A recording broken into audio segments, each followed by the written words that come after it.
I would welcome everybody who wants to be there. And I think that's what makes the best teams, David, people who actually want to be on the job, whether they know a lot or they have limited knowledge.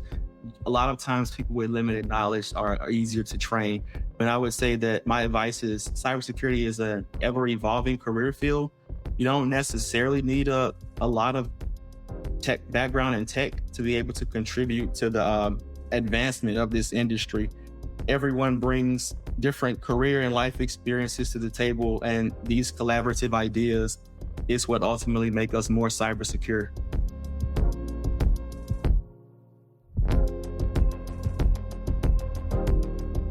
Welcome to Threat Vector, the Palo Alto Network's podcast, where we discuss pressing cybersecurity threats, security leadership strategies, and the latest industry trends.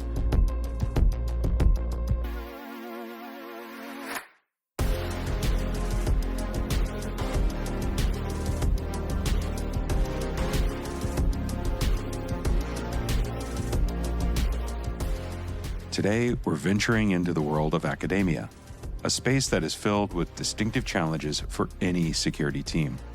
I have a very special guest today, Greg Jones, the Chief Information Security Officer at Xavier University of Louisiana, whose unique approach to cybersecurity is shaped by his family's background, which is steeped in service to country and community. Greg brings to the table a wealth of experience from the disciplined and adaptive world of the military directly into the dynamic and diverse ecosystem of a university. Today, we'll discuss how he translates that sense of service into protecting one of the country's most vibrant educational institutions. We'll explore the strategies that keep the digital campus secure, the innovative awareness campaigns that educate and empower both beginners and the most savvy users, and the technological measures that combat the threats lurking to the academic community at Xavier. Greg, thanks for taking the time with me today on Threat Vector. You've got a really notable background, military service and cybersecurity, a family full of IT professionals. I'm curious, how has this experience shaped your approach to cybersecurity? So my childhood was shaped from growing up around lots of veterans and educators. The majority of my family were either worked in education or served in the military. My grandfather was a World War II veteran. My dad was a technology administrator. Mom was an academic administrator for many years. This is what most of the people in my family chose to do as a career. We call it service to country and community. That's what cultivated my passion. How do you translate that discipline and training from your military background into protecting the university environment? So one of the things that we're taught in the military is always be ready to go and adapt to new things. That comes into play in my new role at Xavier because federal requirements require that universities have to meet some type of acceptable level of cyber insurance in order to receive funding for different programs. And the scoring metrics are basically off the same frameworks that we follow in the military, and I am familiar with those. So that's where my transition from military to higher ed cybersecurity was pretty smooth. I would imagine that your environment, being a university, is a bit more chaotic of a mix than an average business. You've got that flux of students coming in, you've got temporary faculty, different skill sets on your academic and administration side. How do you approach that challenge of that community and their needs for cybersecurity? So our approach there is to ensure that everyone, faculty, staff, employees, that they understand the challenges and risks that are lurking around with regards to cybersecurity. We have a comprehensive cybersecurity awareness campaign that covers many common topics and all of the emerging trends. And with those campaigns include different social events on campus, yard signs, flyers in the academic buildings, flyers on the hallways of the school, and phishing campaigns as well as user cybersecurity awareness campaigns also. So our own Wendy Whitmore spent quite a bit of time in the Air Force as part of a cybersecurity team. Are there any big takeaways or moments where you feel like you had a formative experience there in the Air Force that still drives how you think about security today?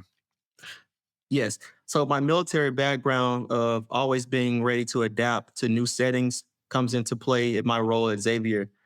There are now federal requirements that in order for universities to receive funding for certain programs, they have to be able to display that they meet an acceptable level of cyber assurance. The scoring metric for this cyber assurance is based on the same cybersecurity frameworks that we follow in the military. So, as CISO at a university, I'm tasked with ensuring that we're taking the right steps to achieve cybersecurity maturity. And with this, our day to day IT practices will naturally become more regimented. So, Greg, universities and colleges in general seem like they would be a bit more of a chaotic mix from a security environment perspective than, I'd say, an average business. You've got a lot of flux in your users, new students, temporary faculty, folks that never pick up a computer but need cybersecurity training. And then you've got these standards and the minimums that you have to achieve that you just mentioned. And I'm wondering, how do you approach those challenges? That seems like a big, thorny problem to get after. That is very true. Our approach here is to ensure that employees and students understand the challenges and risks that are lurking around with regard to cybersecurity. We conduct comprehensive cybersecurity awareness campaigns that cover many common topics and also emerging trends. Greg, how do you ensure that the cybersecurity training is both accessible and effective for everyone at the university?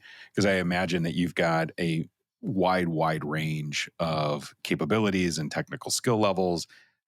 Considering some faculty maybe have been there for decades, and you've got new students coming in that maybe don't have a ton of training, and then maybe on the other end of things, you've got some really savvy computer users that may be able to be more capable than expected, and you've got a chance to level set everyone against that standard. What are your approaches for that? So the trainings usually cover various topics at a high level and are not overly technical. My intent is to create our cyber campaigns to be both interactive and educational. Whenever we have new employee orientation, I give cybersecurity presentations where I demonstrate to our employees what cyber attacks look like, how their specific job role may be a target for bad actors, and how to report suspected malicious activity. We also offer training for new incoming students. So basically, upon arrival at Xavier, everyone is introduced to cybersecurity awareness in some form, regardless of their skill level. And talk to me a little bit about that new student coming in and having a requirement there. What was the driver or the impetus for that? So that was actually driven by our top level administrators. They wanted all students to it's kind of like a pilot program still. They wanted all students to be able to get introduced into cybersecurity because a lot of them for this their first time away from home from their parents, and they may be tricked into giving information to the wrong person. And so we kind of use this orientation time to incorporate the training. Whereas when they log in for the first time on their student email accounts, they're immediately prompted to begin their cybersecurity awareness training. I think that's brilliant. And Greg, I'm wondering, do you hear from any of the students that appreciate that or have become the sort of cybersecurity expert for their families as they go home, or talking to their parents or their grandparents, friends, families, brothers, sisters, that sort of a thing? Oh yeah, the students love the training. Once they take their first training, they think they're ready to work in cybersecurity, and they're asking for job applications. Well, you know what? That's perfect. At least Yeah. there's this awareness and the beginnings of education. And well, answer me this: is have has any of the students that have raised their hands and they're ready translated into help for the university or been placed anywhere? Yes, they sure have. We have a student work program, whereas we train students with our IT department in various aspects of IT, from cybersecurity to help desk to system engineering and email administration. So we're using our students as well to build their competency levels up in security. Congrats on that. That's amazing. I love it. You looked at that pool of really smart candidates and said, I'm going to tap into those that are hand raisers and interested in this space. And as a fellow cybersecurity, I guess, professional, welcome to the club and glad to have you. Recently, I read an interview that you said when you joined Xavier, one of the first things that you implemented was this dark web scanner to check for compromised credentials, and that you'd found hundreds. For a university with around, what is it, 5,000 combined students and faculty, that feels like a lot. How did it make you feel when you found that? Yes, that number does seem like a lot, maybe even more than thousands than we realized. What we did was we casted a wide net and scanned for all credentials that have been associated with our domain for a time period of maybe now back to like 10 or 15 years. What our team discovered in this situation was while these compromised credentials may have not contributed to a cyber intrusion at Xavier, they were associated many times with third party data breaches. So basically, they were credential dumps from cyber attacks at within various other industries where our employees may have been customers. And Greg, talk to me about why you went back so far. Because we wanted to pretty much gauge the effectiveness of the dark web scans we were getting. We wanted to see how effective these scans were, and how long this threat had been persisting upon our environment. Can you talk to me about the impact of the policies, the processes that you've implemented since starting at Xavier? Yes, one of the most impactful policies was restructuring the way we create and store passwords. Our network requires strong passwords coupled with multi factor authentication. The process for MFA varies for different job roles. So we have that piece segmented. We utilize Mhm. privileged access management tools for users who perform sensitive administrative level work, whether it's technical or non technical. And with privileged access management, strong passwords are generated and you don't actually need to remember or store the password because they are configured to expire after a short period of time. Okay, so even if you found one of those passwords that's managed by the PAM, it would just go away. That's correct. Yeah, and that makes sense and cuts down on the risk that it's going to be used for something nefarious. What impact have the dark web monitoring and the new password policies had on Xavier's security posture? And how do you measure the decrease in security, or have you measured a decrease in security incidents as a result? Yes, this has been a tremendous impact that dark web monitoring has had on our environment. And while malicious actors may know some of the email addresses associated with Xavier, the passwords are already useless by the time they start brute forcing. And I've seen a tremendous decrease in email related security incidents as a result of this. So, with business email compromise and ransomware identified as significant threats in the academic space, something that we've noticed in a lot of our reports, whether it was our ransomware and extortion report or our IR report that we just put out, we know that that's been the types of threats that really impact academic settings. And what I'm wondering is how Xavier University has adapted its cybersecurity strategies to protect against those specific types of attacks.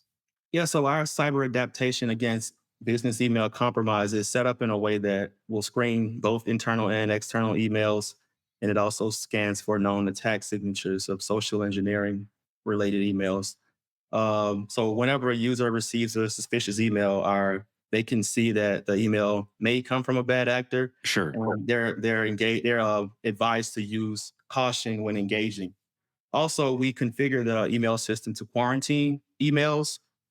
With the quarantine, the user has the option to either engage with the email, respond, delete it, or send it to our team for further analysis. And so, usually, what comes after a successful business email compromise attack is it can lead to ransomware.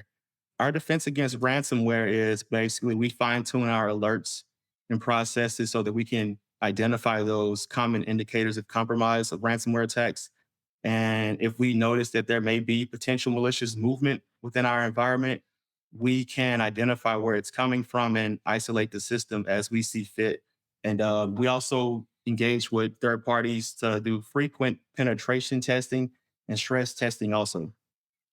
Greg, can you talk to me a little bit about the kinds of social engineering campaigns that are targeted against Xavier? Maybe it's students, it's academic side. What does that look like for you?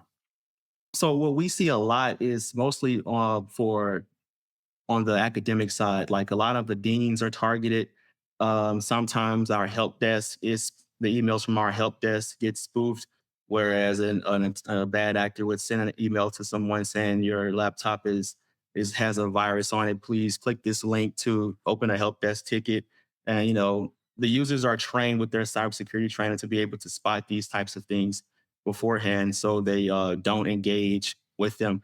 And we've also seen incidents whereas people would pretend to be our president, and he's asking administrators to call him right away. It's an emergency, or send him $10,000 so he can get back to the states. It's things like that, and they know, well, hey, this can't be real.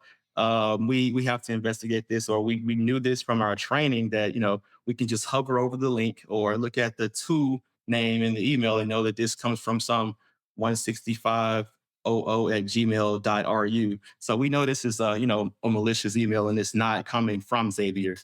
It's usually Yeah. someone trying to gain access to our banking information, or our one of our database servers, or things like that. The attacks are pretty targeted, and they're not just going after the most random user.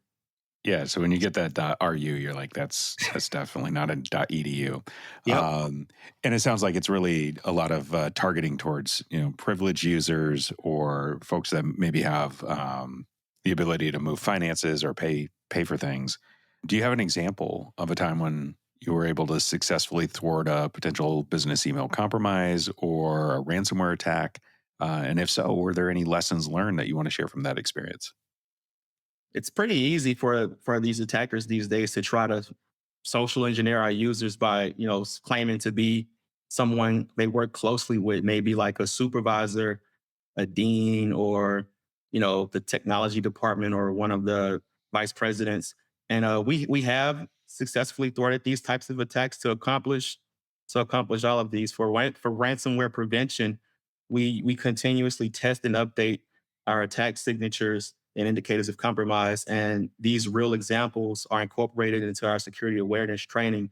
For instance, there was a staff member who emailed me saying that they had received an email from someone pretending to be myself, and they realized, what they did was, like I mentioned earlier, they hovered over the link, and they looked at the email address that it was sent from. They recognized that it was not an internal email, and from there they raised the awareness to me and brought it to my attention. And from there, we our policy is to go and block those emails. We can't block the entire Gmail domain from Xavier because everyone uses Gmail, but we can block individual email addresses for specific period of time, or we can have them blocked to where they never expire.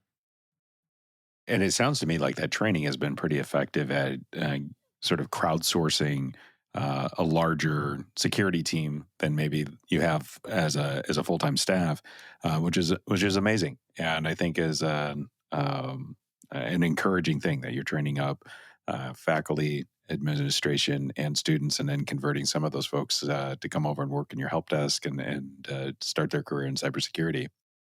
Yes, we do a pretty robust campaign. We put out yard signs around campus, flyers inside the dorms, along the academic buildings. We have little socials on campus to where we pass out cybersecurity tips to the students, and that's just part of it, along with the phishing exercises and the annual cybersecurity awareness trainings, and also the initial ones they receive upon joining the university. So, if anyone out there is listening and has done more socials, signs, posters, you name it, then Xavier University, write me at threatvector at paloaltonetworks.com and let me know. That's the first time I've ever heard of anyone running cybersecurity training with like a road sign or a yard sign rather, which I would love to get a snapshot of that if you've got a second, Greg, to share that with the listening audience here. Sure will. If we flip it a little bit from that response side to maybe the proactive measures that you've taken to mitigate some cybersecurity threats, how do you plan to continue evolving your strategy to address new or emerging threats in the future? So proactively, we have to continuous monitoring and scanning our environment for cyber threats, especially 0 days. We employ multiple types of products, and we do include redundancy in our security tool stack in order to ensure we have as much coverage as possible. Um, to evolve this, I speak with other security leaders in the industry as well. and other higher education security leaders. We collaborate on our different approaches and cybersecurity, on our different approaches to cybersecurity. I attend quite a few summits and conferences where I meet people, meet speakers, cybersecurity leaders from other areas, and we talk a lot and share ideas. Collaboration is certainly a big piece of this and sharing ideas. I want to go back to those phishing campaigns that you were talking about. Do you think that the AI generated phishing or spear phishing campaigns have made it harder for people or for systems to detect when they're being targeted? Generally, yes, it has made it harder, but we do include AI phishing into our cybersecurity training campaign. We use phishing, which is the voice version of phishing, and we use the SMS phishing tools as well. So we pretty much train our employees up on that, so they're able to spot these types of attacks, along with deep fakes with voices. Yeah, I was just talking to a couple of our researchers here about adversarial AI and deepfakes, and a couple months ago talked to Sama Manchada about vishing, phishing, and smishing all the ishings. We did an Ish Mhm. Tales episode, Yeah. so sounds like you're there. Though I think I've heard some fatigue on the everything ishing. Uh, and it strikes me, Greg, that you're probably seeing better campaigns as everyone else is too, in that phishing or spear phishing side of things, or vishing or smishing. But the patterns remain the same, right? Like there's still that pressure: call me, do this now, give me money, right? Like those sorts of things don't change with AI. It's beginning to change, but generally it's the same for most of the generic versions. But we have seen some instances where the emails were as real as they can get. But usually what happens is that we realize that it's coming from um, an email of someone who hasn't been at the university for 5, 7 years, and that's another reason why we decided to go back so far with our credential leaks. All right, so they thought they were clever because they had the domain, but then you look at them and you're like, you're not really a good account Yeah, because you've been dormant for so long. that's what happens. That's really interesting. Um, I want to talk to you about the structure of your cybersecurity team at Xavier. Talk to me a little about the dedicated roles and personnel that you have there to protect the 4,000 or so administration, faculty members, and all the students. Having a dedicated security team, it's very essential. It's also an insurance requirement for our cyber insurance policy. But what we like to do is we like to have as much coverage as possible from myself as CISO. We have email administrators, security engineers, system admins, and we also partner with the SOC team. So we have a bunch of SOC analysts that are also in our environment 24/7, and we're getting alerts all the time. And we collaborate with those guys; they're great. And I just think that different roles require different focus points, and collectively, this is what makes us, this is what improves our cybersecurity posture. So how does having a like a dedicated security personnel or the you mentioned an email administrator fit into that overall strategy? Talk a little bit more about that. Because with the dedicated email administrator, you have someone or a team of people who, all day they're responding to email alerts. Or if you get alert from Microsoft Defender said this email has just sent out 500 and something emails to internal people, and that breaks our threshold of emails that you're allowed to send a day. We have someone always investigating that on the spot, and it's also for myself with the security team. I'm able to confirm, if this activity is legitimate within our environment or if it's potentially malicious, and we're able to further engage from there. So it sounds like you've got some real dedicated skills, but not a huge team, right? Not a huge team, no. We have a small team. With that lean team, how do you prioritize your cybersecurity tasks, and what strategies are you using to ensure that you've got that comprehensive coverage across all the universities estate? So what we do is after we complete our self assessments or audits, we base that off of our plans of actions and milestones. And this is usually what guides us with our daily cybersecurity task. We get those third party risk assessments and they list out everything that lists where the gaps are in our environment, lists where the gaps are in coverage. And we try to manage that as best we can with fighting those fires. So I promised you I was going to ask about AI. I'm curious, it's a hot topic, but I'm wondering, is Xavier University exploring the use of artificial intelligence in cybersecurity? Some of our security tools and softwares do utilize machine learning and AI tactics to be able to identify those AI based cyber attacks. And our security team also participates in a lot of training on how to identify these types of attacks. Greg, you sit at sort of an interesting intersection of academics and security. And if you were to give some advice to a person who wanted to either start a career or shift gears and come into security, what would you advise them to look at? Talk to me about your thoughts there. I would welcome everybody who wants to be there, and I think that's what makes the best teams, David. People who actually want to be on the job, whether they know a lot or they have limited knowledge. A lot of times, people with limited knowledge are easier to train. And I would say that my advice is cybersecurity is an ever evolving career field.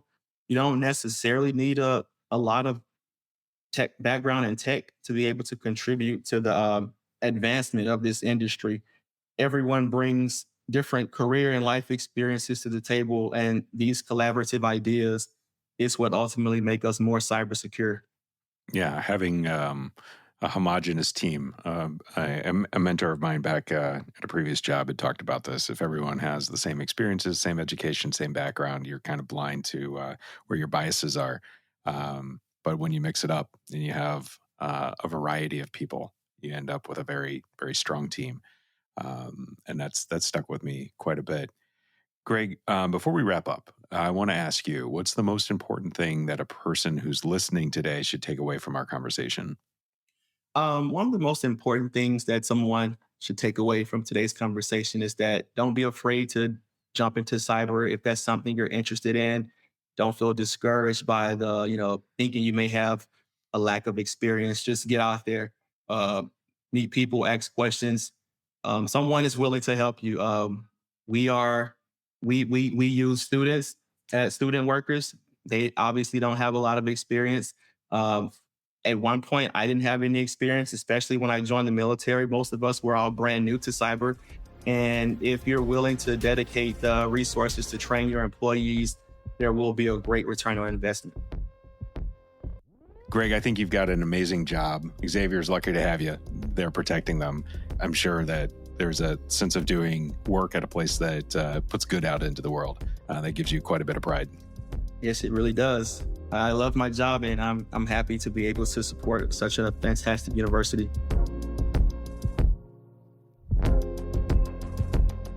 As we wrap up another episode of Threat Vector, I want to distill Greg's insights into 3 key lessons about the cybersecurity landscape. Lesson number 1, security awareness is non-negotiable. Greg emphasized that creating a culture of cybersecurity is vital. His approach at Xavier University involves comprehensive awareness campaigns that are as unique as they are effective. He employs strategies that, frankly, I've not seen anywhere else, like yard signs and social events. This is on top of the more expected approaches like phishing awareness and testing. These initiatives ensure that every member of the university, from the incoming freshmen to the seasoned faculty, are equipped to recognize and respond to potential threats. Greg's second lesson is that adaptability is critical. Drawing from his military background, Greg demonstrates that being prepared to adapt to new threats is as crucial on campus as it is on the battlefield. The cybersecurity measures at Xavier are designed to evolve. Today, Greg is utilizing tools like dark web monitoring to identify compromised credentials, combined with multi-factor authentication to protect the university. As he learns from experience and peers at other institutions, Greg's adaptive approach is primed to evolve. The final lesson I heard from our conversation was the mandate to invest in people to strengthen your security posture. Greg underlined the importance of empowering individuals, whether they are students, faculty, or staff, to be part of the cybersecurity solution. By involving students in IT work programs and fostering a sense of shared responsibility, Xavier University not only enhances its security team, but also builds a community that is collectively more cyber aware and resilient. These lessons from Greg Jones remind us that in the digital age, the strongest defense against cyber threats in education is a proactive, inclusive, and adaptive approach. I hope you've enjoyed this conversation and hearing from Greg as much as I did. That's it for Threat Vector this week. I want to thank the Threat Vector team. Michael Heller is our executive producer. Our content team includes Sheila Drosky, Tanya Wilkins, and Danny Milrad. I edit the show, and Elliot Peltzman mixes the audio. We'll be back in 2 weeks. Until then, stay secure, stay vigilant. Goodbye for now.